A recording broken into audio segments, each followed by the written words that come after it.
Today we're going to be talking about tracing colors, not shapes.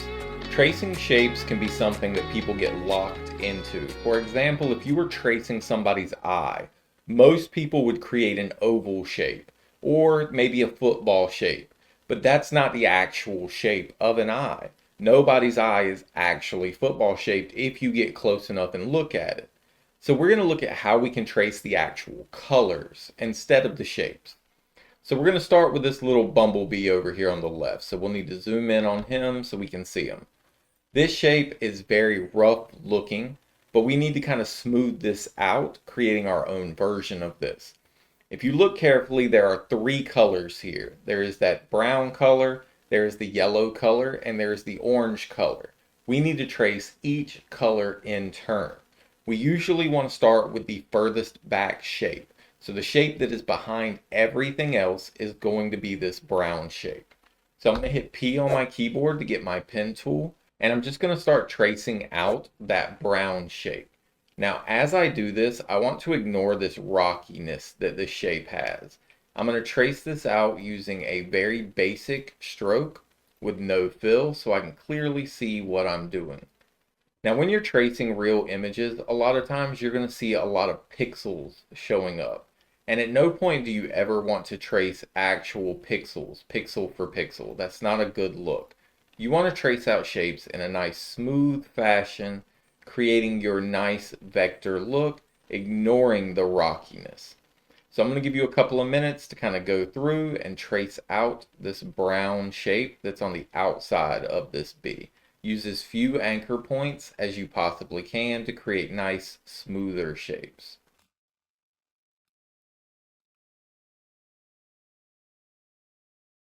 Alright, so once you have the brown shape selected, I don't want to fill it in. I don't want to go ahead and do that. I want to leave just a basic stroke on there for the time being so I can come in and draw my other elements. I can see them very clearly.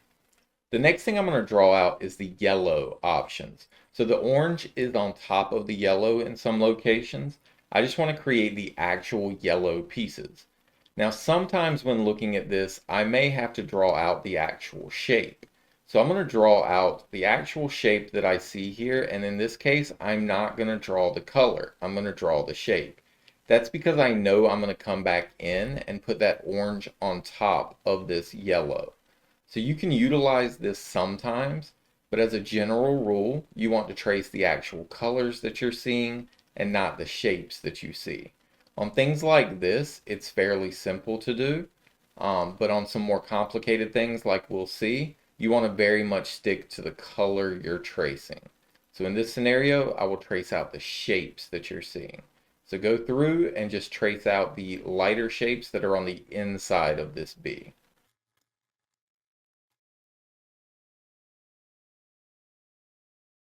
Alright, so once you have the inside shapes of the yellow drawn out, we're going to come back in and we're going to draw the orange shapes out. So this may require zooming in a little bit so you can see your shapes a little better. When you're clicking, be very careful not to accidentally click on an existing anchor point. It's possible that you'll accidentally delete that anchor point. But start on your basic line and draw out how you want this orange shape to look. Now you'll need to kind of match this line going back down and around. So kind of closing that out. Same's true for down here. I'm going to start on this shape, going up, around, and kind of closing out that shape by following that white line as best I can. Now remember that this orange shape is going to be on top, so it's going to be the most predominant thing here.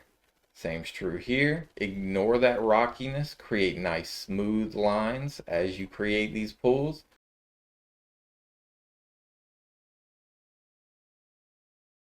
Once you've got the bottom section done, come over here to the wings. These are both the same shape, so you can make one, copy and paste it to the other side so that you have a nice smooth equal shape on both sides. So I'm going to make that shape first. I'm going to try to do it in as few anchor points as possible. It may fight me a little bit. Closing out that shape to create a nice little bulge there. With that shape selected, I'm going to go to Object, Transform, and hit Reflect. I'm going to hit Copy. And I'm just going to drag that copy over to the left-hand side. Good. So I can see that I've now created all the bare bones of this bee. I need to alter the colors so that they look the same.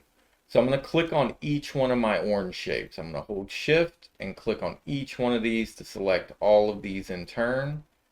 And I'm going to hit I on my keyboard, clicking on that orange to turn them all orange with no stroke.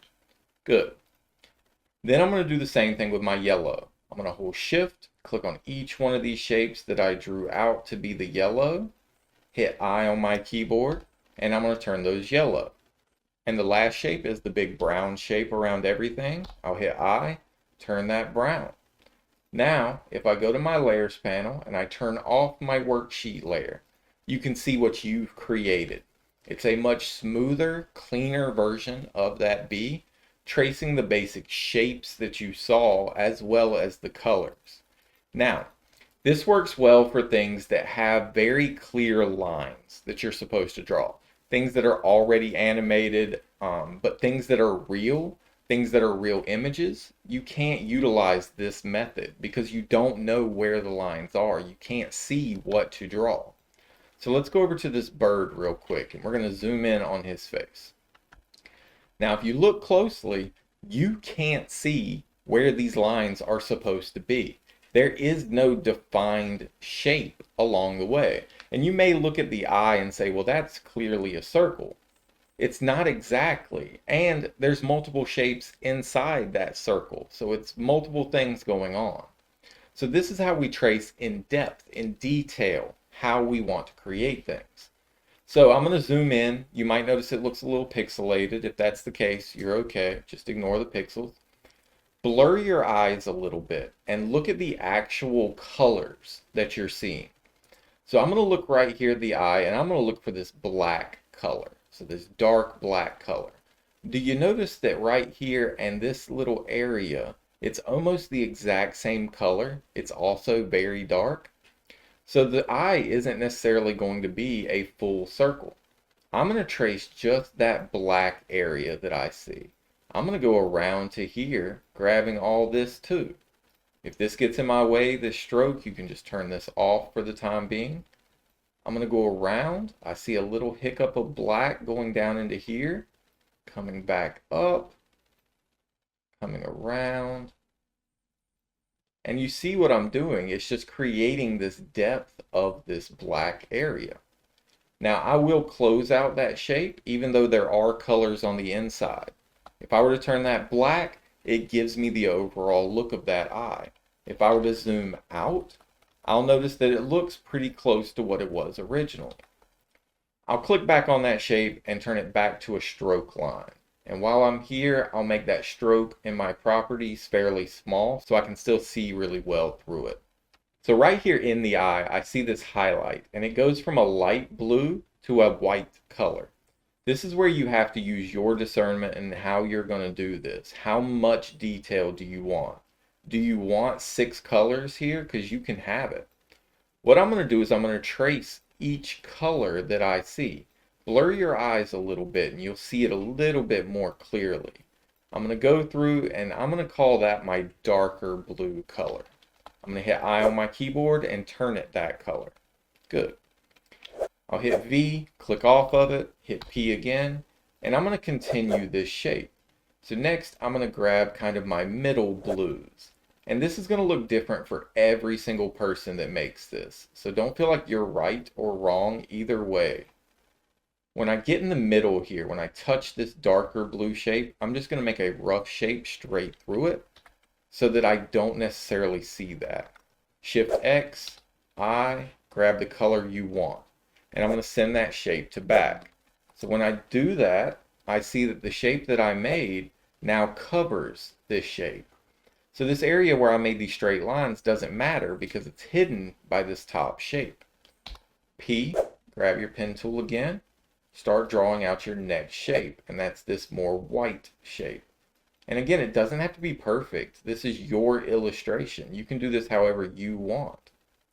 Send this to back, Shift, Control, left bracket, Shift X to get your color, I to get your eyedropper, and click on your color. Good. So what you're going to be doing is going through this entire image, doing the same thing. Because at the end of the day, you need to be able to illustrate these complicated works fairly quickly and easily. So when I look at my overall eye here, I might say this looks rough.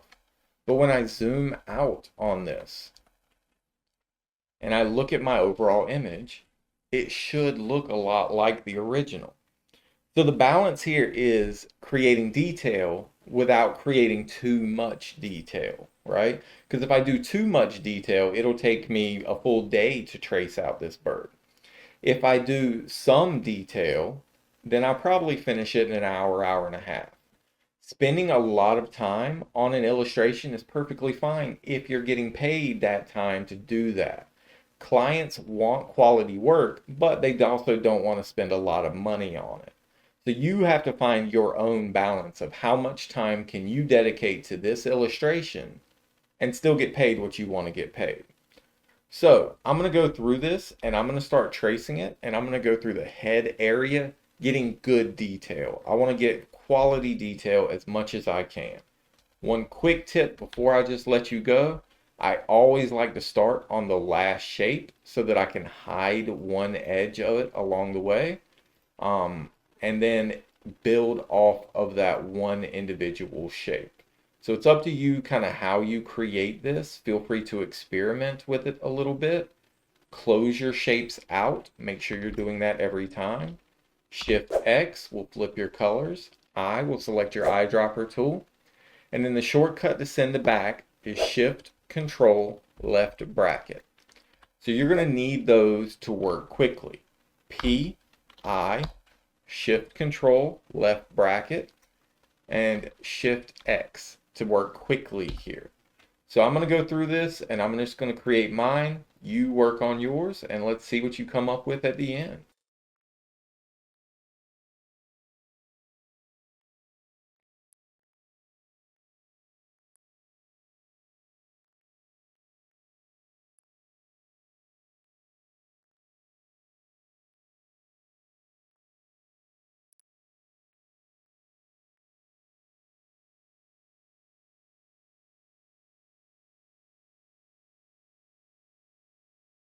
All right, so let's stop and look for a second. If you look at what I've created, you can see that it doesn't necessarily look exactly like the image, and that's the goal. This is a vector version, right? If I were to sit here and trace every single color, I'd be here for days. But if I turn the eyeball off on my work area and look at what I've created versus what was originally there, you can see this is a graphic representation of what we already had. This looks fairly clean. Now, a couple of little housekeeping tricks. One, don't make straight lines. If you are dealing with any kind of real image that you're tracing, there are very seldom actual straight lines. Unless you're drawing buildings or roads, straight lines really shouldn't exist. Every line should be slightly curved. Two, don't make squared off shapes in general. You want nice, smooth, round shapes. So make sure that you're utilizing your handlebars as you go.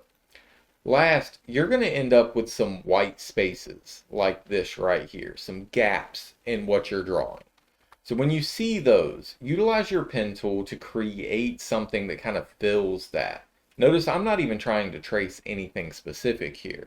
I'm just going to hit Shift X, look at that color, find the middle of that set, and I'm going to send that to back. So when I find the middle area of that color, I'm going to send that to back and it'll fill in those areas. You want to make sure that you're overlapping all the time. Otherwise, you end up with all these little micro white dots along the way. Now, your goal for this lesson is to trace out as much of this bird as you are capable of. So go through and see if you can trace this bird with the same level of detail all the way through. It's very easy to put a lot of detail into the beginning of a thing and then to get a little lazy doing bigger shapes as you move down. Try to keep the same level of detail all the way through. Let's see what you can do.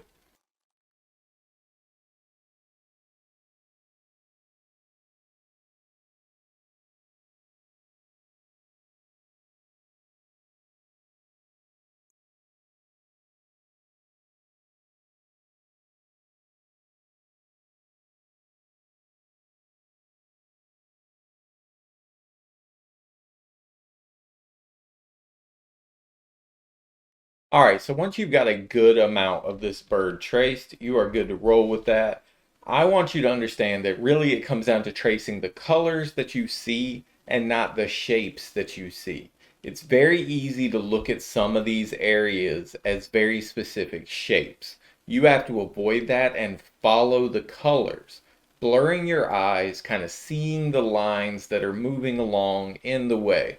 This is how you create your own detailed illustrations, as opposed to creating the same types of illustrations that everybody creates. You want to be unique. You want your art to be your art. And this is how you go about it. I don't care if you're able to draw, if you're an awesome artist. Everybody is capable of tracing like we've just done. All you need to do is blur your eyes a little bit and follow the colors. Trace the colors that you see. Once you have it drawn out, you can change the colors, you can alter the colors, you can make it look how you want.